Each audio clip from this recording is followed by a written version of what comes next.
சிற்றம்பலம். 12வது நாயனார் அறிவாட்டாய நாயனார் புராணம். எஞ்சாதே வாட்டாயன்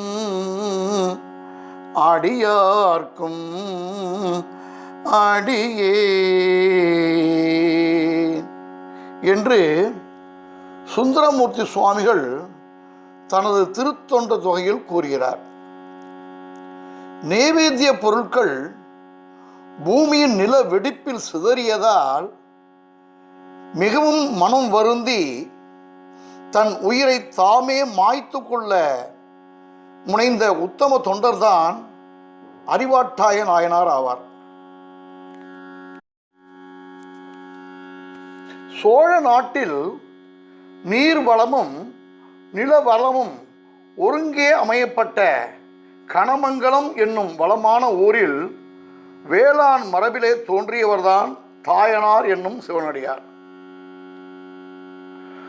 சிவனடியார்களிடம் பேரன்பு கொண்ட தாயனார் சிவபெருமானுக்கு சம்பா அரிசி அமுதமும் செங்கீரையும் மற்றும் மாவடமும் நைவேத்திய பொருட்களாக தினமும் தவறாமல் கொடுத்து வரும் அரிய தொண்டினை செய்து வந்தார்.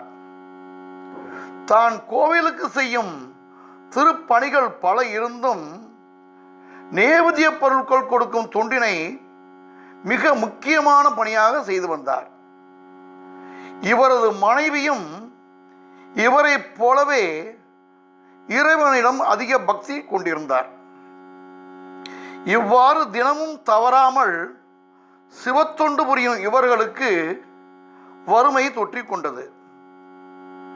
வறுமையைக் கண்டு தாயனாரும் அவரது துணைவியாரும் சற்றும் மனம் தளரவில்லை.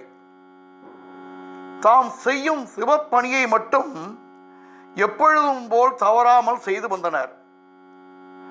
வறுமை நாளுக்கு நாள் மிகவும் அதிகமாயிற்று. எனினும் தங்களுடைய வாழ்க்கையை சுருக்கிக் கொண்டார்களே ஒழிய தெய்வ பணியை மட்டும் குறைக்கவில்லை. வயல் வேலைகளுக்கு ஆட்களை வைத்து வேலை வாங்கிய நாயனார் வறுமையின் காரணமாக தாமே கூலிக்கு நெல் அறுக்கும் வேலைக்கு சென்றார். கூலிக்கு கிடைக்கும் நெல்லில் செந்நெல்லை கோவில் நைவேத்தியத்திற்கும் கார்நெல்லை தம் உணவிற்கும் வைத்துக் கொண்டார். இவ்வாறு வறுமையை ஒரு பொருட்டாக எண்ணாமல் சிவப்பணி செய்து வரும் இவர் இறைவனால் சோதிக்கப்பட்டார். இறைவன் சோதனையால் கிடைத்த கூலி நெல் அனைத்துமே செந்நெல்லாக கிடைத்தது. எனவே அடியாருக்கு ஆனந்தம் தாங்கவில்லை. அனைத்து நெல்லையும் கோவிலின் நைவேத்தியத்திற்கே கொடுத்து விட்டார். எனவே குடும்பத்திற்கு அரிசி பற்றாக்குறை ஏற்பட்டது. தோட்டத்தில் உள்ள கீரையை மட்டுமே உணவாக சாப்பிட்டு வந்தார். நாளடைவில் கீரைக்கும் பஞ்சம் வரவே தண்ணீரை மட்டுமே உணவாக குடித்து வந்தார். இறைவனுக்கு திரு அமுது படைக்கவாவது செந்நெல் கிடைத்ததே என்கின்ற சந்தோஷத்தோடு இறைவனுக்கு செந்நெல் அமுதமும் கீரையும் மாவடமும் தவறாமல் கொடுத்து வந்தார் இவர். ஒரு நாள் இறைவனுக்கு திரு அமுது படைப்பதற்காக அனைத்து பூஜை பொருட்களையும், அதாவது செந்நெல் சாதம், கீரை மற்றும் மாவடு இவற்றை ஒரு கூடையில் வைத்து கொண்டு இறைவனுக்கு படைப்பதற்காக சென்று கொண்டிருந்தார்.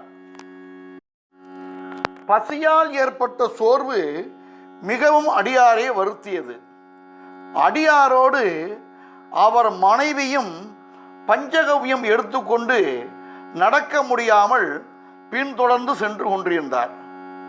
பசி மயக்கத்தால் கீழே விழப்போன அடியாரை அவரை பின்தொடர்ந்த அவரது மனைவியார் தாங்கி பிடித்து கொண்டார். ஆனால் நைவேத்திய பொருட்கள் அனைத்தும் கீழே நிலத்தில் உள்ள வெடிப்புகளில் சிதறி கொட்டியது. அதை கண்டு நாயனார் மிகவும் மனம் கலங்கினார். திரு அமுது தரையில் கொட்டிய பின் கோவிலுக்கு சென்று என்ன பயன் என்று எண்ணிய நாயனார் தன் கையில் இருந்த அரிவாளால் தன்னை மாய்த்து கொள்ள முற்பட்டார். இதை கண்ட அவரது மனைவியார் செய்வது அறியாது திகைத்தார். தன்னுடைய மாங்கல்யத்தை எடுத்து கண்ணில் ஒற்றிக்கொண்டு இறைவா காத்தருள வேண்டும் என்று வேண்டினார். அடியார்களின் அன்பிற்கும் பக்திற்கும் கட்டுப்பட்ட இறைவன் தொண்டரை தடுத்து ஆட்கொண்டார்.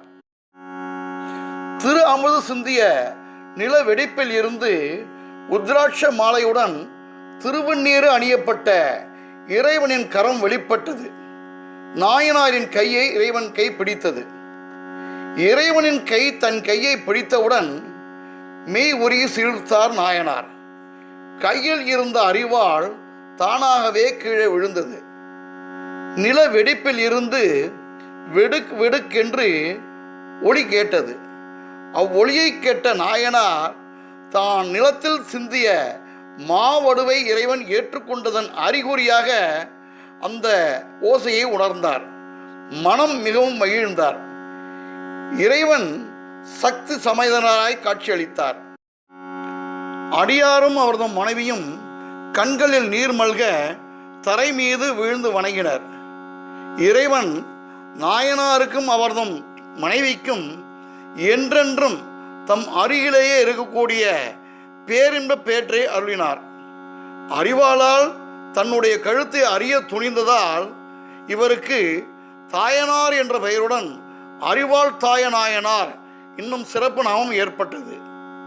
அறிவாள் தாயநாயனாரும் அவரது மனைவியும் வெகு காலம் சிறப்புற சிவத்தொண்டு செய்து இறைவன் திருவடி சேர்ந்தனர். அனைவரும் நாயனாரின் பெருமையையும் சிவ பக்தியையும் உணர்ந்து அவரை வணங்கி வாழ்வில் அனைத்து நலங்களும் பெறுவோம். திருச்சிற்றம்பலம்.